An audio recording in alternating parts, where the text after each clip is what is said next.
Paz de Cristo, meus amados irmãos, que Deus te abençoe rica e abundantemente. Estamos aqui nesse novo encontro essa semana, com a graça de Deus. Quero anunciar para os irmãos que eu testei positivo para a Covid, estou aguardando o resultado da Dulce. Provavelmente ela esteja, né, porque está aqui junto comigo. No entanto, eu não posso dizer que ela está, porque Deus pode guardá-la. Deus é Deus e Deus é muito bom, em nome de Jesus Cristo. Mas estou aqui caminhando, né? Estou no isolamento, estou em quarentena, eu e ela. Então vou ficar aí umas 2 semanas longe dos irmãos na igreja fisicamente, mas estou aqui pregando para os irmãos às quintas, os irmãos no domingo, pela manhã e à noite, o culto sendo tratado pelos irmãos em nome de Cristo Jesus. Continue em oração e obrigado pelo carinho, alguns têm ligado, né? E estamos juntos nessa luta, nessa guerra, né? Contra esse momento difícil, né? Que as nações estão passando, né? A igreja está passando, mas o Senhor é conosco. Quero dar aqui um anúncio importante, que nós estamos chegando no final do ano e nós não teremos o culto no dia 25, que vai ser no meio de semana, e no dia 31, que é um culto assim, muito de confraternização, chega à meia-noite, meia-noite e 5 a gente fica orando, e aí no final a gente não vai poder se abraçar, porque a gente não tem que evitar aglomeração. O que a gente vai fazer esse ano? A gente, quando for 11h40, eu vou abrir aqui uma live e vou pregar para os irmãos uma palavra, né, de reflexão.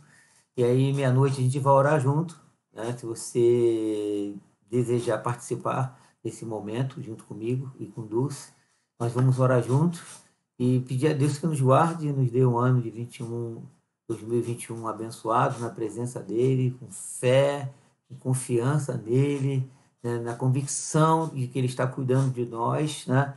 Estaremos assim em oração. Depois vocês vão ganhar o nosso abraço virtual. Mas se Deus quiser, se o Pai permitir, né, 21 para 22, se Jesus não tiver voltado ou se a gente não tiver ido, nós estaremos reunidos, né, no Fragoso, se o Pai permitir, adorando a Deus juntos, tomara a Deus. Essa é a nossa esperança, né? E que isso passe e que a gente possa ficar juntos, louvando o nome do Senhor. Pô, faz muita falta, né? A gente está junto, muita falta. E ficar em quarentena é muito ruim, né? Mas vai fazer o quê? Faz parte do pacote. Ok, eu terminei Hebreus e por enquanto estou assim em mensagem avulsa. Estou assim, orando para que a gente entre no livro de Efésios, para a gente estudar o livro de Efésios. É um livro maravilhoso, né? Toda a Bíblia é maravilhosa, né? Mas hoje eu vou ficar num tema com os irmãos que a natureza do ministério é o serviço. Porque servir a Deus é algo assim extraordinário, né? E a gente serve a Deus quando a gente serve ao próximo. A gente serve a Deus quando a gente serve a igreja, né? A gente serve a Deus quando a gente tem essa disponibilidade de abençoar o corpo de Cristo. E o Senhor, Ele nos chamou para o serviço, né? Essa é a marca do cristão, ser servo, aquele que está pronto para servir. Ok, e o texto que eu vou usar com os irmãos é aquele texto de Lucas, capítulo 22, no versículo de número 24, quando os discípulos estavam discutindo naquela medição, quem é o maior dentre nós? Aí, Lucas 22, 24, Jesus diz o seguinte: suscitaram também entre si uma discussão sobre qual deles parecia ser o maior, coisa da carne, da humanidade, né? Mas Jesus lhes disse: os reis dos povos dominam sobre eles, e os que exercem autoridade são chamados benfeitores. Mas vós não sois assim. Pelo contrário, o maior entre vós seja como o menor, e aquele que dirige seja como o que serve. Pois qual é o maior? Quem está à mesa ou quem serve? Uma pergunta retórica do mestre, né? Aí ele diz o seguinte: porventura, não é quem está à mesa? Pois no meio de vós eu sou como quem serve. Oh, Jesus, que delícia! O Rei dos Reis, glória, o Senhor dos Senhores. Ele se coloca como o servo entre os discípulos e entre nós, que ele continua nos servindo. Vamos orar. Pai querido, obrigado pelo privilégio que temos de sermos os teus servos e servos um dos outros. Obrigado pela nossa vida, obrigado pelo teu amor. Quero orar pelos irmãos que estão enfermos, oro pela Dulce, guarda a vida dela, protege a vida da tua filha, cubra a tua serva com a tua graça, meus filhos, minhas noras, meus netos. Senhor, guarda a igreja, guarda os meus irmãos, guarda a minha vida e que nós possamos passar, ó Deus, por esse vale. Que o Senhor possa nos livrar do mal, sustentar a nossa vida em tuas mãos, que a tua boa mão esteja sobre nós. Cubra-nos com o teu sangue, cubra-nos com a tua grande graça, com a tua grande misericórdia. Guarda a vida da sua igreja, que a sua igreja seja tomada, Senhor, de toda a sua plenitude. Seja conosco, nos protegendo, nos guardando, nos livrando de todo o mal, em nome do Senhor Jesus Cristo. Fala aos nossos corações. Amém. Ok. Bom, quando nós falamos sobre servo, há várias palavras nas Escrituras para designar o servo no Novo Testamento, aplicada ao ministro cristão, né? Por exemplo, okedes, o emprego é um emprego doméstico, né? Aquele servo da casa, aquele mordomo, né? Então, okedes. O doulos, né? É o escravo, né? Aquele que ficava lá fazendo aquele trabalho serviçal como escravo. E o buperete, que é o subservo, quer dizer, que é o nível mais baixo de servidão, o subordinado. E também encontramos a palavra o diácono, né? O mordomo, né? O garçom, melhor dizendo, né? Que é o atendente ou ministro, né? Então, Paulo, por exemplo, ele não se envergonha de a si mesmo se chamar de servo, doulos, de Cristo, né? Lá em Romanos capítulo 1, versículo 1, ele diz: eu sou servo de Cristo, né? Quer dizer, aquele escravo de Cristo, aquela pessoa que servia o Senhor em totalidade, né? Então, servo era, na verdade, esse escravo. Ele não tinha vontade própria no sentido de praticá-la. Obviamente que vontade a gente sempre tem, mas vontade própria, assim, eu posso fazer o que eu quero, posso ir onde eu quero. Não, ele ficava sujeito ao seu Senhor. E quando nós olhamos as Escrituras e Jesus como Senhor e nós como servo, é esse princípio que funciona. Nós não podemos fazer a nossa vontade, nós fazemos a vontade do Senhor, né? Nós oramos, buscamos e às vezes eu, por exemplo, tem coisas que eu quero fazer e eu oro a Deus e eu falo, Senhor, eu não sei se é da tua vontade ou não, me ajude, me capacite, eu use alguma coisa para impedir que eu venha, vamos dizer assim, completar esse meu desejo, é, porque eu não sei qual é a sua vontade claramente, aí eu oro a Deus para que Deus me ajude nessas decisões, porque às vezes são decisões que a gente tem vontade, mas a gente não tem clareza se é da vontade de Deus, né? Então, servo era aquele escravo sem vontade própria. Bom, um obreiro, quando nós olhamos a igreja na totalidade, toda a igreja é um corpo de obreiro, toda a igreja é um corpo de discípulos. Ninguém, nenhum membro da igreja está fora desse padrão de princípio de servo, de servir a igreja, de servir o Senhor, de servir uns aos outros. Então, um obreiro é um servo e o servo do corpo. O serviço é sempre honroso e glorifica a Deus. Guarde essa frase. O serviço, ele é sempre honroso e glorifica a Deus. Seja lá qual tipo de serviço que for, seja portaria, seja dando aula, seja visitando, seja trazendo 1 quilo para o centro de recuperação, seja participando da oferta missionária, seja intercedendo, seja vindo para a oração para interceder pelo pregador, pelos louvores, pelos músicos, por aqueles que estão no fronte do trabalho, porque nem todo mundo foi chamado para o fronte, mas é como numa guerra, tem um fronte, mas tem o apoio, né? Tem aquela parte da inteligência, então, vamos dizer assim, quem é mais importante? Todos são importantes, né? A inteligência é importante, né? O front é importante, o apoio é importante, o mantimento é importante, aquele pessoal que cuida da comida, a parte médica é importante, aquele que cuida dos feridos, então não tem aquela coisa assim, quem é o mais importante? Porque o texto ele começa assim, suscitaram também entre si uma discussão sobre qual deles parecia ser o maior, né? Ah, quem prega é mais importante. Quem dirige o louvor é mais importante. O músico, uma igreja sem músico, como que a música fosse a mais importante. Não, tudo é importante. É um pacote, é um corpo, né? É algo que a gente faz junto, é algo que a gente que se completa. Bom, Jesus, ele é o nosso exemplo. Nesse texto de base, Jesus dá uma lição muito forte para os discípulos, né? Pensem bem, depois de uma discussão quem é o maior, aí Jesus chega para eles e diz: olha, os reis dos povos dominam sobre eles, e os que exercem autoridade são chamados benfeitores, mas vós não sois assim.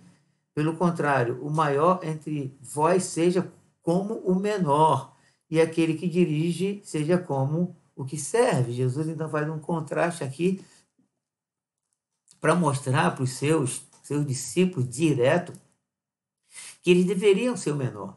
Aí Jesus vai e diz assim, faz uma pergunta, né? Aquela pergunta retórica, quem é maior? Tu vai no restaurante, tu senta, pega lá o cardápio, e levanta a mão, vem um garçom, e o garçom diz, sim senhor, eu quero esse prato. Aí o garçom traz o prato, aí você levanta a mão, olha que eu quero, está muito mal passado, por favor, passe mais a minha carne, ele volta lá, tá bom, Senhor, enfim, né? Aí, quer dizer, Jesus faz essa pergunta, quem é o maior? Quem está sentado, né? Ou quem serve? É uma pergunta retórica, então quem está sentado é o maior. Aí Jesus vem e dá assim uma palavra profunda, maravilhosa, né? Pois no meio de vós eu sou como quem serve.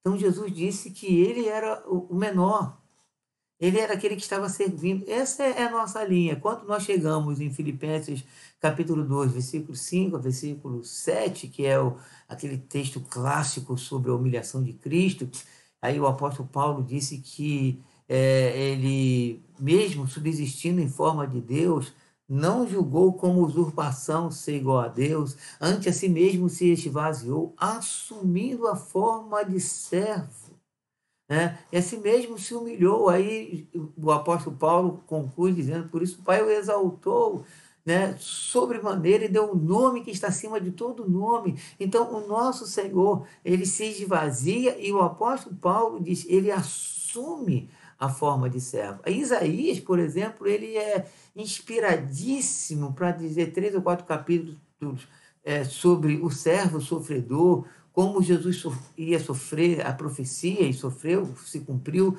o servo que serviu, o servo que foi à cruz, o servo que morreu por nós, que se entregou por nós. Ele é o nosso modelo. Então, quando nós olhamos para nós, a gente precisa fazer essa pergunta. Eu estou cumprindo o papel de servo? Ou será que a gente tem disputado? Ou será que a gente tem assim, medido força? Sem as pessoas, aquela coisa subliminar, né? Aquela coisa muito subjetiva, né? A gente mede força subjetivamente, né? E aí tentando mostrar que nosso trabalho é o melhor e que a gente é o melhor. A gente precisa guardar o nosso coração e a gente precisa estar pronto para servir. Agora, o servo genuíno, ele se alimenta para alimentar os outros.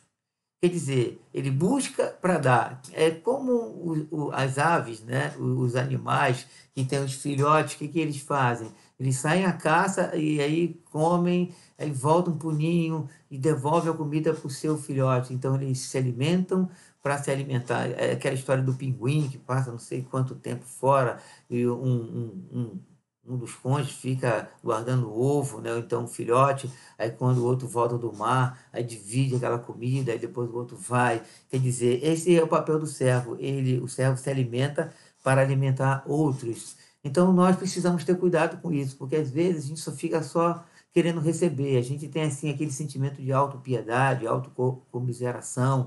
A gente é tão assim, a gente é tão carente, a gente é tão fraco, a gente não, eu preciso de ajuda, e a gente fica sempre nessa posição de autocompaixão, que a gente esquece que o nosso papel é dividir, ainda que seja pouco, né? Obviamente que tem gente que não é dotado de tantos talentos, não é dotado de tanta força, mas não existe ninguém de Deus que não tenha nada para dividir. Todos nós temos algo para dividir. Você tem algo para dividir, ainda que seja na tua casa, ainda que seja na intercessão, ainda que seja fazendo alguma coisa para os seus vizinhos, ainda que seja fazendo alguma coisa para a sua família, né? E servindo a sua família de uma maneira é, com humildade e com amor, né? Nunca, mas não podemos nunca nos esquecer que o princípio de serviço é humildade, né? Jesus foi humilde, nós temos que ser humildes, né? Esse é o princípio. Jesus foi o mais humilde dos homens. Ele foi 100% homem, mas ele foi o mais humilde dos homens, né? Ele deu a mostra clara disso na encarnação, né? Ele se encarna, ele se faz homem. Aí tem um episódio de João capítulo 13 maravilhoso, e dentro do contexto, Jerusalém não era pavimentada, empoeirada, e todas as vezes que eles chegavam numa casa, o anfitrião, quando ele tinha recurso, ele tinha um servo para lavar os pés dos seus convidados. Quando ele não tinha recurso, o próprio anfitrião lavava os pés do seu convidado. No caso de Jesus, o primeiro a chegar, ele ficava na porta e lavava os pés daqueles que estavam, dos seus amigos que estavam entrando. Jesus entra no cenáculo e aí eles se sentam na mesa, até ali nenhum discípulo se levanta para lavar os pés um dos outros. Porque se nenhum se levanta para lavar os pés, o que a gente entende nesse fundo histórico? Que lavar os pés não era assim, um serviço honroso, um serviço assim glamouroso, né? Mas aí eles estão sentados, de repente Jesus coloca uma toalha e começam a lavar os pés dos seus discípulos. Aí Pedro disse: Não, Senhor, no meu não. Aí Jesus disse: Se eu não lavar os teus pés, você não tem parte comigo. Então, aí Pedro disse: Então lava o meu corpo todo. Aí Jesus disse: Não, você já está limpo, né? Você já está limpo. Quer dizer, aí Jesus lava os pés e a gente vê a sociedade bíblica colocando um título, né? A lição de humildade. E que de fato foi uma lição de humildade, né? Jesus lava os pés dos seus discípulos, mostrando como nós devemos de fazer.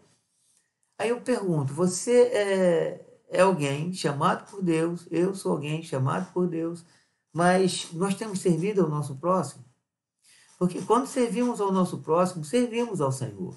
E Jesus deixa isso claro quando ele fala que no final alguns vão chegar perto dele e aí Jesus vai dizer assim: Olha, eu tive fome e não me deste de comer, tive sede e não me deste de beber, estava nu e não me vestiste, estava preso, não me foste visitar. Aí a pergunta foi: quando foi que te vimos desse jeito?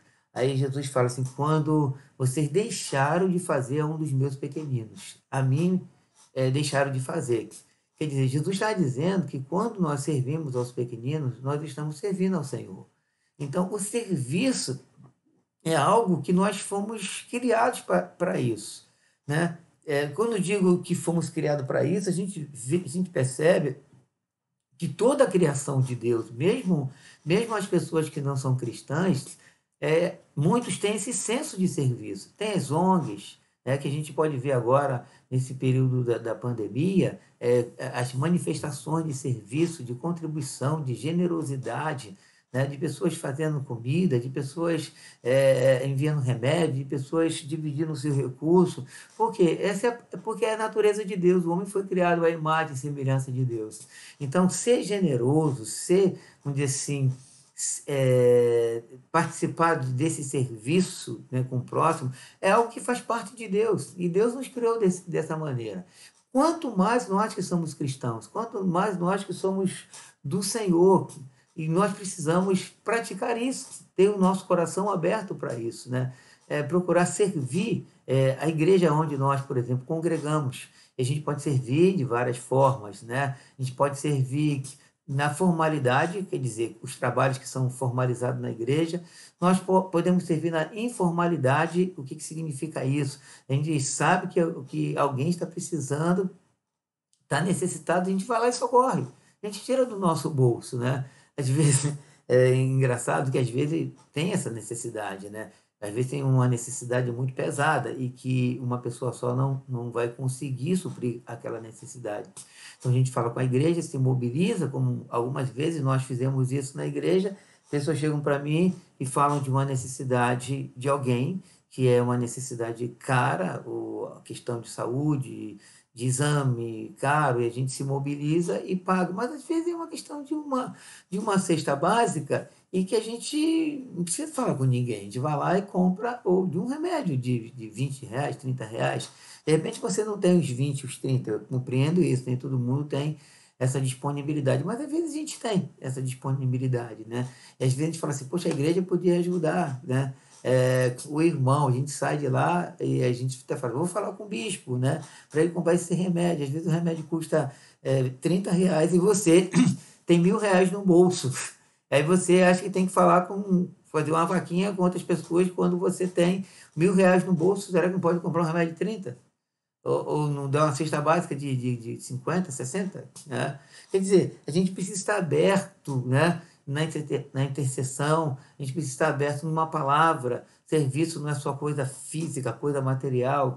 Serviço também é questão emocional, de uma palavra carinhosa, de uma ligação, né? De a gente estar próximo com os nossos irmãos, né? Nós precisamos servir, né?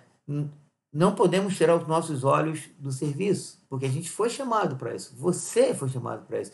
Eu fui chamado para isso, né? Servir é algo assim maravilhoso, servir é algo assim grandioso. Servir é uma honra. Servir glorifica a Deus, né? E sem contar que no sentido escatológico, o Senhor disse que as nossas obras serão julgadas, as obras de ouro, elas serão contabilizadas, elas são contabilizadas, né? Para efeito de galardão. Não sabemos muito bem como isso acontece, mas nós temos alguns indícios claros que Deus vai assim nos abençoar na eternidade pelos serviços prestados, né? Mas o nosso serviço ele deve estar, vamos dizer assim, não firmado nessa questão escatológica, não obstante isso fazer parte, mas nosso serviço deve estar firmado naquilo que Deus colocou no nosso coração. Deus nos chamou para isso, Deus nos selou para isso, Deus fez essa obra no nosso coração. Então, existe um adágio popular que diz o seguinte: quem não vive para servir, não serve para viver, né? Bom, não sei até onde isso é verdade, mas, vamos dizer assim, tem um pouquinho de verdade. Por quê? Porque servir é vida. Os irmãos que estão acostumados a servir, quando nós servimos com alegria de coração, isso é vida, renova a nossa vida. Quando a gente ajuda alguém, quando a gente abençoa alguém, não é aquela questão assim do ego, eu sei que é difícil separar isso, né? Aquela satisfação, aquela alegria de ser útil, de ser um onésimo, como Paulo disse para Filemão, falando de onésimo, e a palavra onésimo significa útil, né? Que Onésimo era um escravo, foi preso, e lá o Onésimo teve o privilégio de se encontrar com o Senhor pela instrumentalidade do apóstolo Paulo, né? Poderia ser, alguém pode dizer, puxa, pela instrumentalidade do Paulo, poderia ser pelo José, pelo João, isso, né? Paulo era igual a nós, era um servo de Deus, né? Mas ele teve o privilégio de se encontrar com Jesus, né? Pela instrumentalidade do apóstolo Paulo.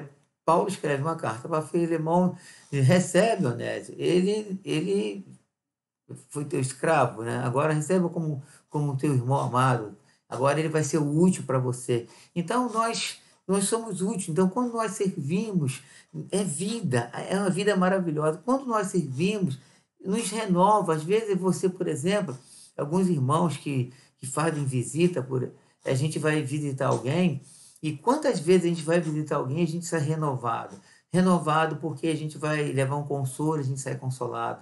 A gente vai estimular a fé e sai com a nossa fé estimulada, né? Ou então, é o contrário, a gente estimula a fé, a gente consola o abatido, né? E há uma alegria no nosso coração, a gente sai com um fardo de oração, daquela visita, daquela pessoa que Deus nos usou para abençoar a vida dela. Servir abençoa, né? Servir traz crescimento. Nós crescemos porque o que acontece?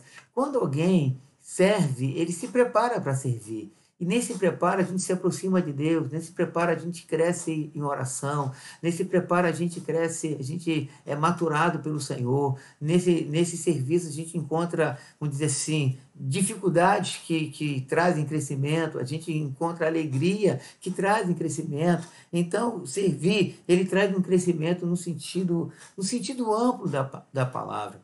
Então, meu querido irmão, minha querida irmã, divida, sirva, trabalhe, participe, seja ativo, seja alguém ativo na comunidade, seja alguém ativo na comunidade tanto no sentido espiritual da igreja que você congrega, mas seja participativo aonde você estiver, seja útil, né, para abençoar pessoas, para, vamos dizer assim, aproveitar esse pouco tempo de vida que a gente tem, ainda que você viva 100 anos, é pouco tempo de vida, né? A gente pode ver algumas pessoas morrendo agora, né? Ah, tinha 80 anos, 90 anos, né? A gente fica triste, mas é pouco tempo, né? Porque a gente fica triste porque morreu, mas a gente vive pouco tempo. Então, esse pouco tempo que a gente tem, eu acho que a gente, de repente, você está precisando, por um renovo da sua vida, passar a servir o seu próximo, ter essa disponibilidade, né? Dividir um pouquinho que você tem. Eu, um tempo atrás, tinha uma irmã na igreja que ela estava com a questão lá de sem receber a pensão dela, e ela estava recebendo a cesta básica. E a gente tem uma campanha de quilo por cento de recuperação. Eu estava em oração e, de repente, orando assim, eu vi uma pessoa chegando com um quilozinho e colocando lá na campanha. E quando eu olhei, era justamente uma das irmãs que recebe cesta básica. Quer dizer, veja uma ideia do serviço. A pessoa recebe cesta básica, aí pega 1 quilo da sua cesta básica, não sei quantos quilos ela levou, se foi 1 quilo, estou falando 1 quilo, mas não vi. Né? Eu vi que ela levou lá o embrulho e colocou lá na campanha. Então, a pessoa, da cesta básica dela, ela pega lá o seu quilo, ou os seus quilos, e divide com o próximo. Quer dizer, alguém carente que divide a sua carência. Esse é o espírito do serviço, né? Que às vezes a gente tem aquela ideia de que a gente pode dividir quando a gente tem assim muito, né? Quando a gente vai para a igreja da Macedônia, tinha lá fome em Jerusalém, o que o apóstolo Paulo disse? Olha, vocês serviram acima da capacidade de vocês. Quer dizer, eles não contribuíram dentro, não, eu só posso X, não. Paulo disse que eles serviram acima da capacidade deles. Esse é o espírito de servo. Eles queriam participar, eles entenderam que a igreja de Jerusalém, que foi a mãe, aonde Jesus ficou, aonde o Espírito Santo foi derramado, aonde os apóstolos saíram para evangelizar, né? Independente disso também, eles estavam participando dessa contribuição com os irmãos. Aí Paulo fala, vocês deram acima da capacidade de vocês. Então, esse deve ser o nosso espírito. Aí, quando a gente vai para as Escrituras, a gente encontra um texto muito interessante em Êxodo, capítulo 21, do versículo 1 ao versículo 6, que é a lei do servo, que ele servia ao seu senhor durante 7 anos, né? E aí, quando chegava ao 7º ano, ele poderia sair forro, poderia sair livre, mas se o servo falasse assim, não quero sair forro, porque eu amo meu senhor, né? Amo a minha esposa, amo os meus filhos, enfim, eu quero ficar aqui. Aí o seu senhor levava ele na cidade, o que os anciãos faziam? Pegavam uma solvela, que é uma agulha fina desse tipo de sapateiro, colocava ele no umbral da casa, né, da porta, melhor dizendo, e furava a orelha dele. E aí marcava aquele servo. Então, todo servo de orelha furada, dentro do Velho Testamento, literalmente, dentro daquele conceito do Velho Testamento, significava o seguinte: ele é servo por amor, ele é servo porque ele desejou continuar na casa servindo a família a qual ele ficou servindo como escravo, vamos dizer assim, prisioneiro durante 7 anos. E agora não, ele serve por amor. E nesse texto a gente tem assim uma aplicação maravilhosa para nós. Obviamente que não é literal, né? Porque a gente não fura a orelha, né? A não ser as irmãs que colocam os seus brincos, né? Mas a gente não fura a orelha, ainda as irmãs que furam, não é nesse sentido, mas na aplicação é maravilhosa, né? Porque quando nós furamos a nossa orelha, né? Nós estamos dizendo para Deus, eu quero te servir por amor. Não só servir, e aí como é que a gente serve a Deus? Servindo aos nossos irmãos, servindo a comunidade a qual nós estamos, servindo a vida a qual Deus nos colocou, servindo, né? E com alegria no nosso coração, a gente pode fazer isso, né? Hoje nós fazemos, quando nós olhamos hoje a igreja, e dependendo até do lugar que a igreja está, por exemplo, existem muitas ponderações, né? Hoje, por exemplo, o Brasil, ele cresceu, hoje a gente tem pessoas muito mais bem formadas, hoje a gente tem pessoas muito mais bem remuneradas, muito mais capacitadas, né? Por exemplo, as igrejas que estão na Zona Sul, conversando com alguns pastores dessa região, que são mais beneficiadas na questão financeira, eles têm uma grande dificuldade de encontrarem obreiros, pessoas para darem aula na igreja do descendente, pessoas para servirem a comunidade, porque, via de regra, são pessoas que estão, não na maioria, mas uma boa parte, acostumadas a liderar, a ser dono de empresa, né? Pessoas que têm recurso.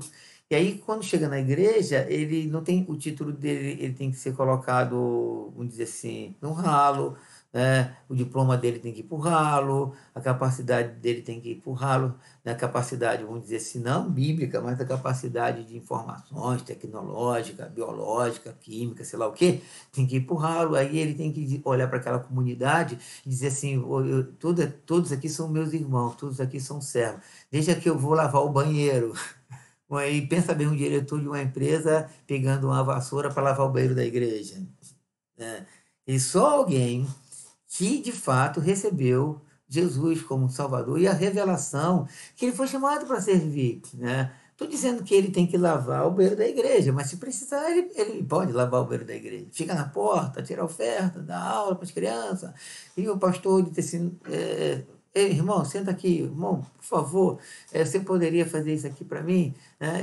Outro irmão, não só o pastor, um irmão, e enfim, né? Pegar a cadeira de roda e ajudar alguém a entrar na igreja, ajudar alguém, um ancião no banheiro. Quer dizer, é um despojamento. É um despojamento. Então, como servo de Deus, nós precisamos estar assim, despojado, como Jesus foi. Antes a si mesmo se esvaziou e assumiu a forma de servo. Então, nós temos que nos esvaziar, assumir a forma de servo, né? Sem fazer ponderações, né? Acho que as ponderações elas podem ser feitas quando existem, vamos dizer assim, a manipulação, quando existe, assim, por exemplo, aquele aproveitamento que tem. Existem pessoas que são aproveitadoras. E esses aproveitadores, a gente precisa fazer ponderações, porque existem limites, né? Existe o serviço voluntário, e o serviço da igreja é voluntário, tem que ser espontâneo, né? Mas existem pessoas que são aproveitadoras. E para esses aproveitadores, a gente tem que estar de olho neles, né? Porque a gente precisa estar aberto ao serviço, mas as pessoas não podem ser aquela sanguessuga, né? Que tira todo o nosso sangue, né? O reino de Deus, a gente precisa entender que os servos, eles sempre entendem as ordens do Senhor. Porque servir não é algo simples. Quando a gente fala assim, não, você é chamado para pregar, aí você vai ir para o púlpito, ter a oportunidade de trazer uma mensagem, a coisa é um privilégio, de fato é um privilégio, mas é algo que requer uma entrega, que requer humildade, que requer trabalho, serviço, né? Mas quando nós, por exemplo, servimos, tem coisa que é meio complicado, né? Por exemplo, o Oséias, vamos lá, um exemplo bíblico. Oséias foi um profeta. Aí o Senhor fala assim para ele: Senhor, vai lá no meio da prostituição e pega uma mulher chamada Gomer e se casa com ela. Meio esquisito, né? Isso foi lá dentro do Velho Testamento. O Senhor estava querendo mostrar, Deus sempre fazia isso com o povo de Israel, materializava uma questão para mostrar o estado de Israel, como, por exemplo, o Vale dos Ossos Secos, que Deus mostra aquela visão, Ezequiel, o estado de Israel estava morto espiritualmente, e Deus disse que ia trazer um avivamento, né, soprando o Espírito sobre aquele vale. Aí, voltando para Oséias, então Israel estava se prostituindo, idolatrando, se prostituindo no sentido de culto aos outros deuses. Aí o que Deus faz? Oséias vai lá, pega uma mulher no meio da prostituição e tem filho com ela. Aí Moisés vai e obedece, né? Aí nasce o primeiro filho, aí você bota o nome não favorecida. Estranho, né? Aí tem outro filho, bota o nome não meu povo. Aí de repente a Gomer volta para a prostituição.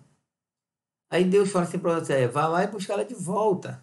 Quer dizer, o que Deus estava dizendo, mostrando para Oséias e para a nação? Vocês se prostituíram, eu perdoei vocês, trouxe vocês, restaurei vocês, vocês voltaram para a prostituição. Aí vem o Senhor e manda Oséias buscar Gomer novamente. Aí ele tem mais filhos, aí o Senhor diz que agora é meu povo, né? Agora é favorecida. Aí vem Pedro e diz a mesma coisa. Quer dizer, mas é uma ordem meio esquisita, né? Meio esquisita, assim. No entanto, ele era servo do Senhor, né? Como aquela ordem que Deus deu para Abraão: eu quero o seu filho, né? Filho que você ama. Ele obedeceu. Então, quando nós chegamos na comunidade, tem coisas assim que parece meio estranho para nós. No entanto, a gente precisa estar despojado, porque quando a gente está despojado, esvaziado desse ego inchado que a gente tem, doente que a gente tem, quando ele é crucificado, ele vai para a cruz, o velho homem vai para a cruz, a gente faz isso com mais facilidade, a gente faz isso com graça, a gente serve com alegria no coração, né? A gente faz isso com prazer na nossa alma, né? Então, nós precisamos servir uns aos outros, né? E servir com humildade. Ok, a igreja, deixa eu abrir aqui um parênteses aqui com os irmãos, a igreja é diferente de uma empresa. A igreja não é uma empresa, né? Ou qualquer outro lugar. A igreja é um lugar onde trabalhamos para o Senhor, onde o pastor não é o chefe, o pastor é o irmão, pode ser até o irmão mais velho, mas é irmão, né? E irmão mais velho não significa que ele é o pai, ele é irmão, né? Porque ele é uma autoridade delegada pelo Pai do céu, né, para o pastor. Então, nós não somos, os irmãos não são empregados meus, da igreja, né? Mas todos são servos. Nós devemos, o nosso serviço tem que ser um serviço com alegria, um serviço com prazer, de todo o coração, fazer com generosidade, com liberalidade. Se a gente, vamos dizer assim, não quiser participar ou não quiser fazer, levante a mão e fala assim, não vou fazer não. Estou com desejo de fazer. Eu, por exemplo, não tenho problema nenhum. Quando alguém fala assim, não dá para eu fazer, e não dá para a pessoa fazer, ela foi muito sincera, arrumou outro para fazer, né? Quando não quer, outro quer, né? Então, para mim, eu não tenho dificuldade nisso, né? E a gente também não tem que ter dificuldade em receber um não. É melhor a gente receber um não do que um sim de mal vontade, né? E fica melhor, né? Fica bem mais claro. Temos que servir uns aos outros em amor. Pastor é uma autoridade espiritual, mas essa autoridade é em amor para a edificação do corpo de Cristo. Então, há nas Escrituras duas imagens da igreja que ilustram bem o tipo de ministério servil de que o povo de Deus precisa. Essas duas imagens, a primeira imagem é a família e a segunda imagem é o rebanho, né? Então, para que o seu crescimento espiritual seja como deve ser, o povo de Deus precisa de amor, né? De pais espirituais e de líderes confiáveis, né? Bom, a primeira figura, como família, devemos servir uns aos outros. Como dentro de casa, eu aqui sirvo a Dulce, Dulce me serve, né? Os meninos se casaram e eles estão lá com as esposas, com seus filhos, servindo uns aos outros, mas ainda assim nós estamos antenados uns com os outros para que qualquer necessidade a gente está pronto para servir uns aos outros, não só meus filhos, né? Como a família da Dulce, como a minha família, somos antenados, servindo a igreja, que é a nossa família maior, servindo uns aos outros. Tem a figura do pai, a figura da mãe, dos irmãos. Então, a Bíblia mostra que nós somos uma família. Então, na família não tem ninguém maior, né? Na família nós somos igualados, né? Servir uns aos outros, devemos servir, esse serviço deve ser com grande prazer, né? E como rebanho, a figura da igreja como rebanho, precisamos de um pastor que nos leve às águas tranquilas e gramas verdejantes, né? Na figura do pastor, nós podemos perceber que um rebanho, ele não vive sem pastor. Ele precisa dessa pessoa. E essa pessoa, Jesus é de fato o bom pastor. No entanto, nós podemos ver nas Escrituras que o Senhor delega essa autoridade a homens, ele dota homens desse dom maravilhoso pastoral para que possa conduzir o seu rebanho.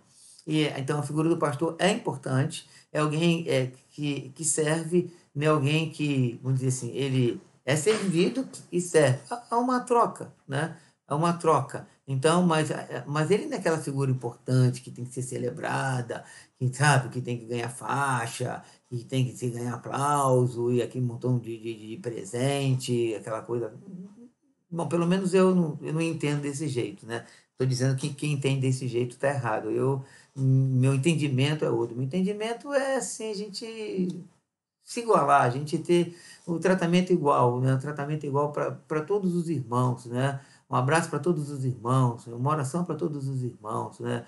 Especial é o Senhor, né? E agora, ele é o especial dos especiais, e todos nós somos especiais no nível mais baixo, mas igualados, e não tem que ninguém levar a minha mala e nem limpar o meu sapato, né?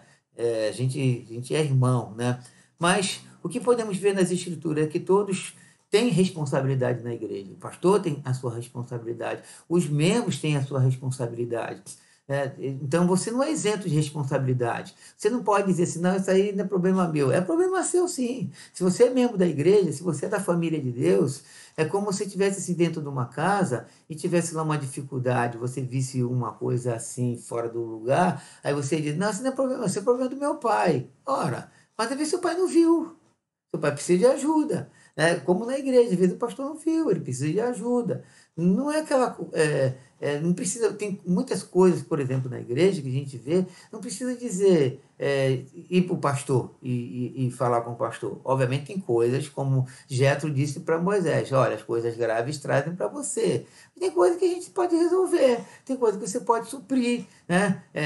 Na questão do suprimento, na questão do conselho, na questão de oração, na questão de admoestação. É coisa leve, aí você vai lá e ajuda o corpo e funciona o corpo. Não tem nada a ver com isso. Se você acha que não tem nada a ver com a vida da igreja, você não é igreja, você não faz parte da família de Deus, você está fora. Porque quem está dentro é alguém que sofre, é alguém que sente fardo, é alguém que divide, é alguém que corre atrás, é alguém que participa, é alguém que está ali junto, né? Então, nós podemos ver nas Escrituras que todos têm responsabilidade. A própria figura do corpo, né? Vós sois o corpo de Cristo, membro desse corpo. Como que a minha mão direita vai dizer assim, a minha mão esquerda que está com dificuldade? O problema dela. Né? Eu me viro, né? Então, inclusive, eu que sou canhoto, por exemplo, a minha mão esquerda, esse dedo aqui, esquerda, ele é mais grosso do que esse direito, né? Então, no vídeo aí deu o contrário, porque é o vídeo, né? Então, aqui essa é a minha esquerda, para mim, né? Então, esse dedo aqui é porque eu trabalhei mecânica, faço mais força com essa mão, enfim, essa mão ficou mais desenvolvida. A direita pode dizer assim, não, ele usa mais a esquerda, né? Ele usa mais essa mão tem mais força, essa mão tem mais habilidade. Então, problema dela. Ela não, o corpo não diz isso, o corpo está junto. Então a gente precisa ter essa ideia de serviço. A ideia é que nós precisamos um dos outros, né? De pessoas que somem, de pessoas que contribuem com uma ideia, né? A gente está assim, um corpo, e quantas vezes pessoas chegam para mim, dividem algo que está no coração dela. E, obviamente, eu, como o pastor da igreja, né, que Deus me delegou essa oportunidade, privilégio, Eu ouço e vou orar. E às vezes procede. Às vezes, naquele momento, não procede, né? Pode proceder mais à frente. E me lembro uma experiência maravilhosa que eu tive, e uma reunião com os diáconos, e eu falei assim, irmãos, eu vou aplicar esse trabalho na igreja. Aí um diácono levantou a mão. Eu falei isso para o senhor um ano atrás. Falei assim, eu sei o que você falou, só que eu não tinha ainda, vamos dizer assim, entendido, não tinha encarnado a ideia. Então estava em oração e agora eu percebi que tá no momento, né? Quer dizer, posso até ter percebido tarde, mas percebi. Quer dizer, mas foi algo que alguém me disse, então a gente vai costurando. Então, essa questão desse feedback, de alguém dividir, de alguém participar, isso aí faz parte da igreja, faz parte do corpo. A gente precisa estar aberto para isso, né? Não é aquela caixinha de sugestão, né? Mas é aquelas pessoas que amam a igreja, que têm um fardo na igreja, né? E aí, mas preste atenção, nem tudo que as pessoas falam eu faço, né? Porque a responsabilidade é como a figura do rebanho, é do pastor. Então, não obstante estar aberto a ouvir, eu tenho a responsabilidade de orar e de dizer, Senhor, isso procede, me ajuda, me capacita, né? E, enfim, e que o Senhor me dê graça a mim e para você, porque nós estamos na mesma família, no mesmo corpo, no mesmo rebanho, né? Graças a Deus por isso. Então, somos membros um dos outros, precisamos de todos, todos são importantes. Você é importante para a igreja, você é importante. Você faz falta na igreja. Nesse período, por exemplo, de pandemia, eu sinto falta de muitos irmãos, sinto falta de muitos obreiros, que às vezes eu entendo que nem todo mundo responde do mesmo jeito, né? Tem obreiros e diáconos que respondem diferente, eu tenho que entender isso nesse período, né? Mas a igreja precisa de você, né? Você precisa, se você puder, tiver assim a capacidade de administrar as suas emoções, que às vezes as pessoas ficam congeladas, ficam com medo, né? E isso cada um responde de um jeito, nem todo mundo é igual. Mas se você puder responder para abençoar a igreja, precisa da sua participação, né? De você chegar cedo, de você se apresentar, de você voltar a colocar a gravata, né? De estar ali junto, né? Pelo menos os cultos que você consegue ir. Eu só consigo ir no culto da manhã, não tem problema, vai, chega cedo, participa, se apresenta lá, né? Para o diácono que, graças a Deus, sempre tem um diácono lá que dois que estão disponíveis, né, para administrar a igreja no sentido, nesse sentido. Então participe, a igreja precisa de você, você é útil, né? Útil, a gente está ali junto num momento difícil da igreja. Então a gente precisa dessa participação. E a riqueza da igreja, ela vem pela variedade de serviço e capacidade. Quanto mais pessoas os dons diferentes, capacidade diferente, né? A gente vai ter mais riqueza, né? Porque aquela coisa de juntar os dons, né? É como, por exemplo, um time de futebol. Quando você olha um time de futebol com um elenco assim, acima do nível, a gente percebe que esse time tem, vamos dizer assim, uma evolução maior, uma capacidade maior, porque tem muitas peças habilidosas. É como uma congregação, né? Deus derrama os dons sobre a igreja. Se a gente junta, né, esses dons e a gente desenvolve esses dons juntos, a gente vai ter, sim, uma igreja rica, né, em serviço, né? Então, o que falta? Eu acho que o que falta é disponibilidade para servir. Essa generosidade, não, eu quero servir, eu quero me colocar, né? Aí eu digo uma coisa para você, seja mais solícito, né? Esteja mais presente, sempre que possível, né? Seja mais voluntário, seja mais servil, seja alguém mais voluntário, seja alguém mais assim, mais generoso para abençoar a obra de Deus, né? Não se preocupe com o cargo, não se preocupe em simplesmente servir, né? Agora eu sou o diácono, agora eu sou pastor. Não, se preocupe em servir, em abençoar o reino, e deixa isso por conta de Deus, deixa o Senhor conduzir os nossos corações, Deus abençoar conforme Ele desejar, mas o nosso chamado específico é servir ao Senhor. Então, o texto de base, voltando ao texto, O texto começa com uma disputa, né? Quem é o maior? E o texto termina com uma grande lição, né? Então, veja, ele começa, quem é maior dentre nós? E ele termina, Jesus dizendo, no meio de vocês, eu sou como quem serve. Um grande contraste, né? E dentro desse contraste, aonde é que a gente precisa estar inserido? Na conclusão. Qual é a conclusão? Ser igual a Jesus. Jesus que veio para servir, Jesus que estava servindo a mesa, né? Se perdermos esse ensino de vista, nós seremos fracos. Se perdermos esse princípio de vista, seremos divididos pela disputa carnal, de liderança e de importância. Meus irmãos, Jesus é que importa. Jesus que é maior, Ele que é maravilhoso, é Ele que faz, Ele que exalta, Ele que abate, Ele que abre, Ele que fecha, Ele que determina, Ele é o soberano, Ele é o dono da história, Ele sabe de todas as coisas, né? Então, é Ele, né? É como essa semana, eu sei que o irmão não teve culpa, porque os hospitais fazem isso, a gente teve lá o Alan, graças a Deus, que saiu do hospital, né? E o hospital faz essa coisa para dizer assim, dizer que, não sei, não vou dizer por quê, porque eu não sei. Mas vamos lá, ele diz o seguinte, né? Ah, ele venceu o Covid, né? No caso, o Alan, ele venceu o Covid. Ninguém vence o Covid, né? Isso não é culpa do Alan, né? Que, coitado, ele saiu de lá querendo ir para casa e se recuperar, né? Mas essa frase, como eu disse, repito, é de hospital, né? Ninguém vence o Covid. Não, mas ele é muito forte, ele tem um organismo assim, ele tem não sei o que lá. Ninguém vence Covid, ninguém vence pecado, ninguém vence gripe, ninguém vence dengue, ninguém vence câncer. Quem vence é o Senhor. É o Senhor quem vence, é o Senhor quem faz, né? Ele ficou bem, glória a Deus, né? Ele passou por essa, glória a Deus, né? Quer dizer, os irmãos que passaram, né? E o pior caso até então, né? Tomara que a gente não tenha um igual, nenhum pior, foi o caso do Paulo. Foi o Senhor, é Ele quem guarda, é Ele quem protege, né? Ah, ele prega, a pregação dele foi maravilhosa. Foi o Espírito que inspirou, foi o Espírito que capacitou. Ah, mas ele é inteligente, mas alguém pode dizer de algum pregador, mas nenhum todo dom perfeito, toda boa dádiva vem do Pai das luzes. Nós somos simples mortais. Somos simples vaso de barro, a gente é passageiro, a gente é muito pequeno, a gente só serve. E a gente só serve até quando Deus deseja que a gente sirva, né?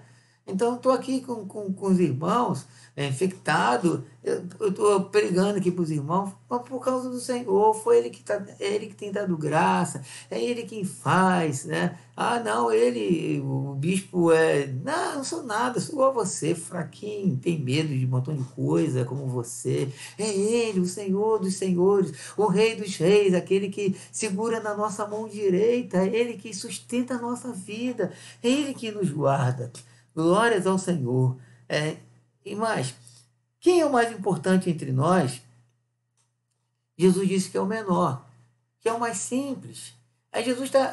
Parece coisa simples que Jesus está dizendo, mas não é não. Ele diz, ó, o maior entre vós é o menor.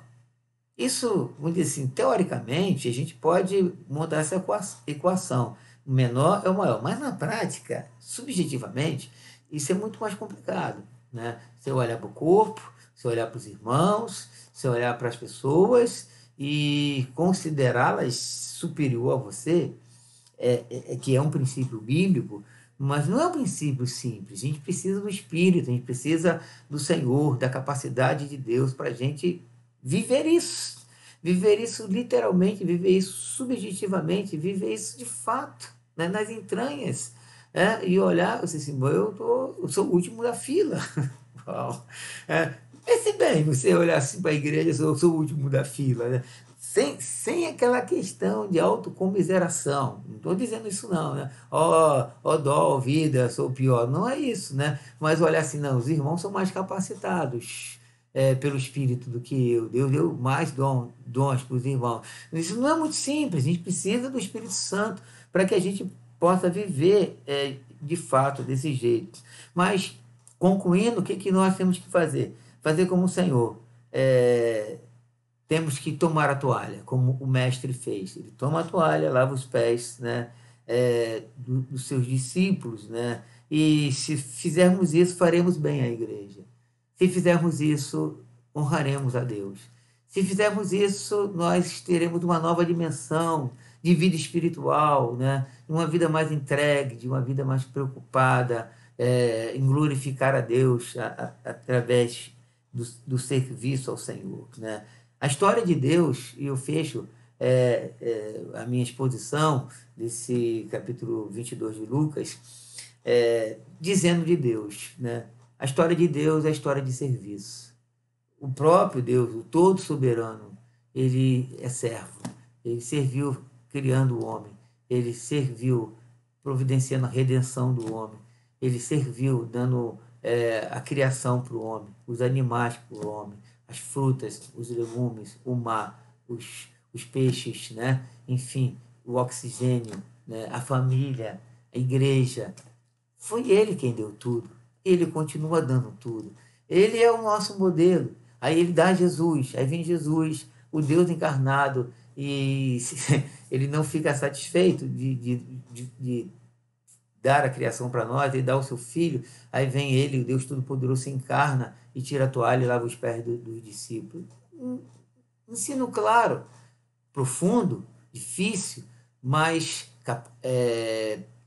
assim, com grande possibilidade de nós entrarmos nesse caminho do serviço. Que Deus nos guarde, que Deus nos fortaleça, que Deus nos capacite, que Deus renova nossas forças, a nossa vida, a fim de que nós possamos servir para a glória de Deus. Oremos. Pai Celestial, obrigado, Senhor, porque todo dom perfeito, toda boa dádiva vem do Senhor, do Pai das luzes. Te agradecemos, te louvamos, exaltamos o teu nome e obrigado porque até aqui o Senhor tem nos ajudado. Seja conosco, ajuda a nossa vida, sustenta nossas vidas em tuas mãos, fortalece assim o nosso coração e que o Senhor possa sustentar a nossa vida, Senhor. Dá-nos um coração de servo, coração humilde. Senhor, essa questão de o que o Senhor disse, o menor é o maior. Senhor, para nós, tu sabes que é um grande desafio olhar para os irmãos, Senhor, e se sentir, ó Deus, e ver que os irmãos são maiores. Senhor, nos ajuda, nos capacita, nos enche do Espírito Santo, fortalece o nosso coração, enche as nossas vidas do Espírito Santo, nos dê um espírito de servo, move o coração da tua igreja, enche a igreja do Espírito Santo. Nós entregamos nossas vidas a teus cuidados. Continua nos guardando a minha esposa, a Dulce, seja com a vida dela, a saúde dela, meus filhos, a minha, dos meus irmãos. Ó Deus, precisamos de Ti, precisamos um dos outros. Obrigado pelos irmãos que estão sempre, ó Deus, me ligando, com disponibilidade de servir, não só a mim, mas, ó Deus, eles fazem isso com todo o corpo. Isso é uma bênção, Senhor, para nós. Senhor, ter irmãos que servem o corpo, ó Deus, servem qualquer um do corpo. Muito obrigado, Senhor, porque nós somos irmãos em Cristo Jesus. Nos dê o resto de semana na sua presença, seja conosco, nos dê vitória, Senhor, e que o seu nome seja glorificado em nome de Cristo Jesus e que os servos digam amém. Que Deus nos abençoe, que Deus nos guarde. Continue orando por mim, pela Dulce, pela minha família, pela igreja. Precisamos de oração, né? Estamos aqui passando aí esse período ainda da Covid, né? Como já falei, e é um momento de tensão, né? De preocupação, mas que o Senhor nos guarde e nos dê graça. Que o amor de Deus, a graça de Cristo, as consolações do Espírito estejam com todos, desde agora para todo sempre, e que os santos do Senhor digam amém. Fiquem com o Senhor.